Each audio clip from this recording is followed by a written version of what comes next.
So thank you very much. We've now got to the end of our keynotes, but it is, as I have said a couple of times, it is marks 100 years, what would have been Arthur Peacocke's 100th birthday.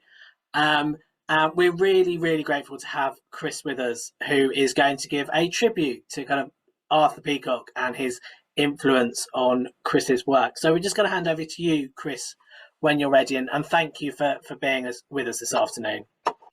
So thank you for the invitation, and I'm very pleased to offer this short tribute to Arthur, who did so much to further the science theology explorations and also, of course, to launch the Science Religion Forum.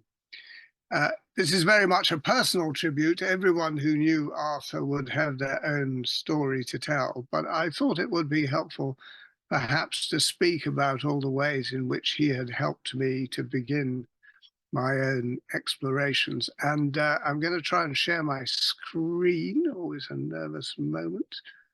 Here we are. There we are. Here is the great man himself. So my first encounters with Arthur were in Cambridge way back in the mid-1970s, when I was still a doctoral student in biochemistry. No sort of Christian believer, let alone a scholar of theology. Arthur had moved from his distinguished career in physical biochemistry to be Dean of Clare, but he liked to escape back to his old life from time to time by sitting in on our team meetings, convened by my late and much lamented supervisor, Hal Dixon. I did not think very much about this figure who sat in the corner and listened long, speaking little, although always he was perceptive and incisive. When we met again in the early days of the Templeton Science and Religion course program, it was good to recall with him those days with Hal, who had been such a great inspiration to me. And Arthur, too, became an inspiration. He seemed to be very much the prime mover in that course program meeting in Oxford in 1996. And his expanded Theology for a Scientific Age, including his Gifford lectures, was a vital text for the teaching that I was beginning to do. What I particularly appreciated was, on the one hand, Arthur's evident lived faith, and on the other, his resolute insistence that Christian doctrine must pay much more attention than it had in the past to what science has learned about the biological world in general, and human being in particular. His fear was that theology made too much fideistic appeal to the Bible, church authority, or some other a priori truths. And of course, he's been much criticized for this, notably by my colleague Neil Mehta, who saw Arthur as moving too much onto the ground of the materialists and accused him of not recognizing the extent to which his own prior choice of theism influenced his thinking, his sense of how a phenomena should be explained within a critical realist epistemology. Well, I have been reading and thinking and teaching on this science-religion relationship for over 30 years now, and I'm more and more struck by the force of Arthur's early sense that Christian theology has still not really imbibed the force of Darwinian understandings of the natural world. Where the theological rubber hits the road on this is in so much theology's over-preoccupation with human beings at the expense of consideration of God's relationship to the broader canvas of the biological world and its long, fragile, and struggle-filled history. And along with this, a preoccupation with a U-shaped narrative in which some sort of fall event damaged God's initially perfect creation. For some reason, perhaps because I didn't grow up in the faith, but came to its founding documents already having gained a PhD in biochemistry, I've never found myself having to think in this way. At some level, that must, I think, have influenced my choice of research topic in theology, which was a focus on suffering in the non-human world. In summary, how come a good God created nature red in tooth and claw. In this area, I was very much treading in Arthur's footsteps, but he'd never developed his own thinking at length. But he wrote this in an essay published in 2001. If the creator intended the arrival in the cosmos of complex, reproducing structures that could think and be free, that is, self-conscious free persons, was there not some other, less costly and painful way of bringing this about? Was that the only possible way? Arthur continued, this is one of those unanswerable metaphysical questions in theodicy to which our only response has to be based on our understanding of the biological parameters discerned by science to be operating in evolution. These indicate that there are inherent constraints as to how even an omnipotent creator could bring about the existence of a law-like creation, that is, to be a cosmos, not a chaos, and thus an arena for the free action of self-conscious, reproducing complex entities, and for the coming to be of the fecund variety of living organisms whose existence the creator delights in. Well, there in a nutshell is what has come to be known as the only way argument, which came to be a key element in my 2008 monograph, The Groaning of Creation, and for which I have received both too much credit and plenty of criticism. But it's a good example of Arthur's willingness to use scientific indications in formulating a theology of creation, rather than being tied to a philosophy of religion type commitment to the absolute constraint-free omnipotence of God. Another element in Arthur's approach to this issue was his insistence on God's co-suffering with the suffering of creatures. He stressed both God's delight in the goodness of the world and God's suffering in, with, and under every element of the evolutionary process. So he wrote this in 1998 as part of the CTNS Vatican Observatory series on divine action, to which he was a distinguished contributor. God suffers in and with the sufferings of created humanity, and so by a natural extension with those of all creation, since humanity is an evolved part of it. The suffering of God, which we could glimpse only tentatively in the processes of creation, is in Jesus the Christ concentrated to a point of intensity and transparency, which reveals itself to all who focus on it.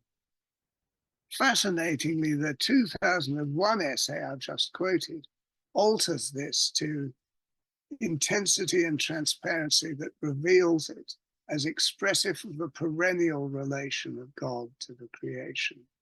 So his thinking was clearly moving at the end of his career towards a focus on the sufferings of the non-human creation. Those two elements, an only way argument, accepting constraints on the way God could create the values we see in the natural world, and a strong emphasis on God's perennial co-suffering in, with, and under the struggles of creatures, came to be key ingredients in what I called my compound theodicy of evolutionary suffering. I began to present that at Exeter in 1999, and then to my surprise and delight, I got an invitation from Arthur to talk about these ideas at the Ian Ramsey Centre in early 2000. This was a really good testing ground for my position, with Arthur's general encouragement and some not so gentle questions from the likes of Keith Ward. The ideas honed and chastened by these conversations came to be published in Zygon in 2002. Whether Arthur had any direct influence on the acceptance of that paper, I don't know, but he certainly gave me confidence to submit it. To my astonishment, that article still gets reads on ResearchGate.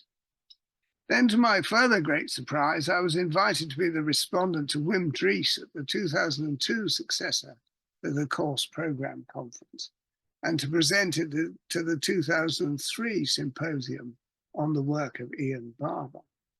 In both cases, I suspect the influence of Arthur in getting me the invitation.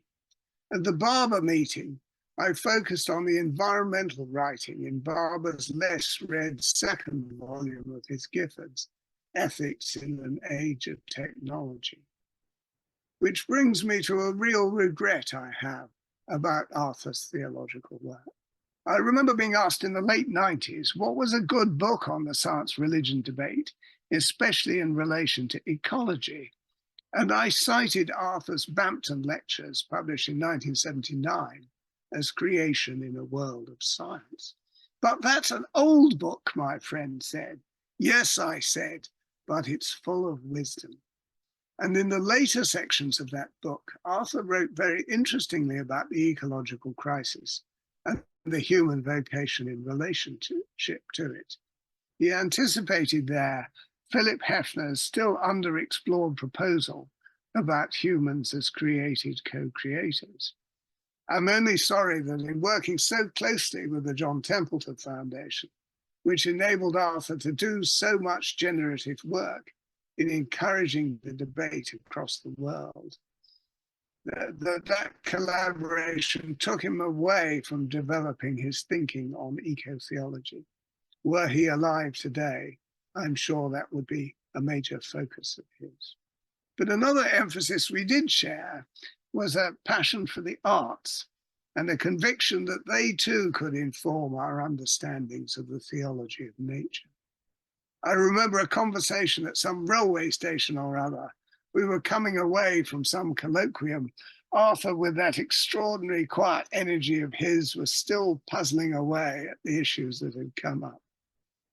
I must have mentioned the work I'd been doing on T.S. Eliot, and he lamented that his 2001 book, Paths from Science Towards God, which he saw as the gathering up of all his theological formulations, especially around panentheism and divine action, was not entitled, as he had wanted, The End of All Our Exploring, which is, of course, a quotation from the coda of four quartets.